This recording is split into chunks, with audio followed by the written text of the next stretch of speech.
So what can you do to prevent no-shows in your business? This scenario happens so many times to a lot of clients that I've actually spoken to and that have come to me for advice, where they've said to me, Candace, I've gone through a recruitment process. This has been a role that I've been looking for ages. We finally thought we found the candidate that we loved. The candidate was so excited about the offer when we made it. We sent through the offer on email and we just never heard back from them. We asked them to sign a contract. They've got access to the contract. We tried to get hold of them again on email.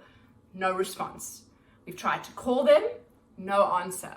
We've even tried to WhatsApp them to see if the timestamp that they've got on their WhatsApp is working in case anything happened to them. They're absolutely 100% fine. They're just not getting back to us. Some clients have also come to me with the situation where the candidate actually signed the contract, agreed to the start date, and then just didn't arrive on the first day. So this situation is happening, and it does happen. It's happened to plenty of people. It happened to even members of my family who run businesses where they were shocked that on the first day, their desired, chosen, so excited candidate just didn't arrive. Okay.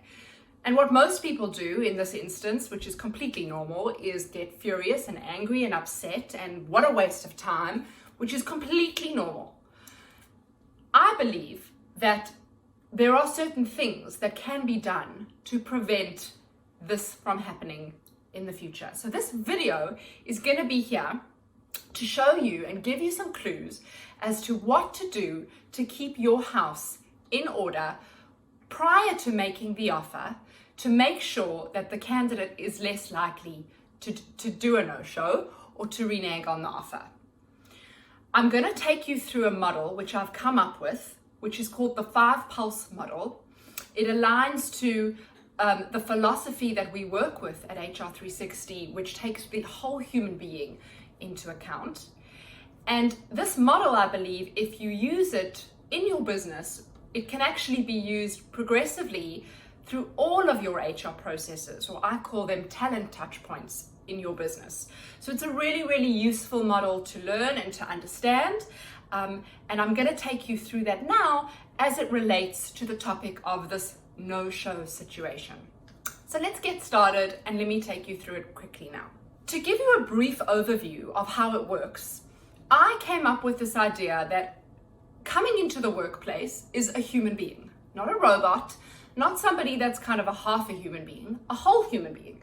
A human being with feelings, a human being with physical needs, a human being with mental abilities, a human being with looking outside in the environment and seeing what else is being done, a human being who wants the best possible opportunities so that they can be purposeful in their work. So with all of that in mind, surely our processes as organizations need to touch all of those needs in order for us to get the best out of them. So this 5-pulse model effectively was developed in order to be able to touch all of those needs. And I believe there are 5 main criteria or 5 main pulses that we need to touch when it comes to the human being. Those 5 pulses are mental pulse, and each of these pulses effectively align to a part of the human body. Okay, so that we can remember pulses, the 5-pulse model actually means align it to a human being. So the first is mental pulse. Mental pulse aligns to the head part of a human being. The second is physical pulse, and physical pulse aligns to the body of a human being. The third is emotional pulse. An emotional pulse, similar to emotional quotient or EQ, aligns to the heart of a human being. The fourth one is called spiritual pulse, which aligns to the spirit of the human being. And the fifth is called agility pulse, which aligns to the feet of a human being. Right. So I'm going to explain in a little bit more detail what each of these pulses effectively look at or measure. And then what I'll do is I'll give you some questions that you can include in your screening and interview process, which might help you assess these 5 pulses just a little bit better, which I believe will 95% of the time prevent this problem of no-shows. So the first is mental pulse. Okay, what is mental pulse? It aligns, like I said, to the head of a human being. And in that, we talk to the intellectual capabilities of this human being coming in to the interview environment. So the intellectual capabilities talk to the skills that they've learned, the knowledge that they've got, the learning that they prefer, their types of thinking that they bring with them. So all of these main criteria make up mental pulse. So a lot of the time, this is stuff that we measure in, our technical assessments to measure skills. We use this sometimes to see whether somebody is more of an analytical thinker or whether they're more logical, whether they're more creative, whether they're more of an imaginative kind of person. So it's pretty self-explanatory, and a lot of the time our recruitment processes actually generally are pretty good at measuring this. But it is a criteria, and it must be given some weight in the model. So that's mental pulse. The second one is physical pulse, right? And that talks to the body of the human being. So everything that the candidate can actually touch or is tangible in the process, that the candidate can see, that the candidate can experience, that talks to the body of the whole human. So things like in your interview process, how long the commuting time took, how long did it take the candidate to get here? Because that's going to be an indication of how long every day they're going to have to travel. And that can wear somebody out, right? That can wear the body out. Another example of physical pulse is the salary on offer or the benefits on offer, because that aligns to financially whether the candidate is going to be able to make ends meet, or whether the candidate is going to be able to have flexibility for work-life balance. That is a big element of physical pulse. Some of the other aspects that we sometimes don't think about is the quality, the efficiency and effectiveness of the recruitment process, because that, in essence, is what the candidate can actually experience with the company while going through this. So if there's feedback along the way, if there's constant communication throughout the recruitment process, if we don't take long to get back to the candidate on feedback, all of this, believe it or not, is a turn on or a turn off for the candidate that's going through the process. So what we should be doing is making sure that we pay attention to all of those aspects. Another one that's a good one is the office environment that the candidate sees. So we've got and actually, funnily enough, there's a lot of companies in today's day and age that are focusing so heavily on physical pulse that they're making sure their environments are socially the kind of environment that candidates want to be part of. A perfect example of this is the WeWork concept, which speaks about shared offices, which has great networking opportunities. It has games during lunch hour. There's cafeterias or canteens where you can buy coffee, or baristas where you can get coffee every day. So this is definitely, again, another big element that a lot of companies these days are paying attention to, which is the right thing to do. But again, it's not everything. There are more things that we should consider. The third part of the framework or the 5 pulse model is called EP, or emotional pulse.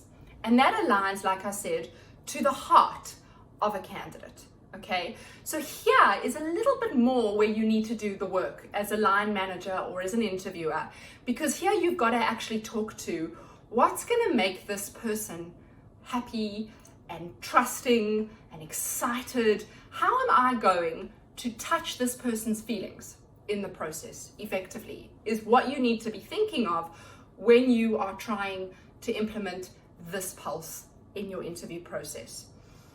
One of the most important criteria that effectively will determine whether a candidate may or may not renege on an offer or be a no-show is if you can develop this very critical thing called trust between what the candidate thinks the company will do for them and also whether you feel you can trust the candidate. So if you can't establish that very important piece of criteria in your interview process, you need to relook at that. Something is going wrong. Some of the questions that potentially you could ask to establish trust, which I really, really like, would be, who was your best manager and why? Okay, now this is such an interesting question because it will give the candidate an opportunity here to talk about what kind of qualities they prefer when it comes to being managed. Now that stuff it talks to how they trust people, it talks to how well they can work with others, and it's really important to establish, because if you don't establish it, then you're none the wiser, and down the line, you may experience a disconnect there. Some of the other questions that I've thought about, which might actually work very nicely for this emotional pulse criteria, is talking about team dynamics, because emotional pulse also talks to the interpersonal capabilities of the company with the candidate, and the company with the team, and the teams with the candidate. So, for example, what kind of a team are you looking for? Or how have you worked previously with teams? What makes you tick with teams? What makes you not tick with teams? So these are just a couple of questions that you might want to think about. But the most important thing that you walk away with today is how you are going to establish that important piece of trust that's going to talk to the heart of that human being. The fourth one is called spiritual pulse, right? So this is actually the stuff that's not part of the human body, but it's the part that makes the human, like I've said in a previous video, or the millennial, or the person who's the Gen Z person, actually feel connected to the job and the company. So if you talk to things like the culture of the company, the values that are important to the candidate and how that may align with the company values, as well as what purposeful mission the company is on and how that may align with what the candidate is looking for, you will likely be A for away when it comes to the no-shows. This stuff is the stickiness factor. This is the glue that effectively holds that candidate completely in to the process and will make the candidate really excited to join your company. If you don't talk to this in your interview or your screening process, or you don't actually give evidence of this to the candidate throughout the process, it's likely going to be the most important factor that's going to turn the candidate off. Interestingly enough, it's not always about salary and it's not always about benefits. It could be down to the intangible stuff that actually makes the person feel excited and like they're on, like their purpose is being met. Of course, it's a bit difficult when you're not a purpose-driven organization. So how do you do that? In my experience, every company always has a set of values to work with. Every company always has a kind of culture. Culture is effectively the way things are done around the company. So talk to that if you don't feel you've got a specific purpose in mind. And then the last one, which is agility pulse, talks to the feet of the whole human being.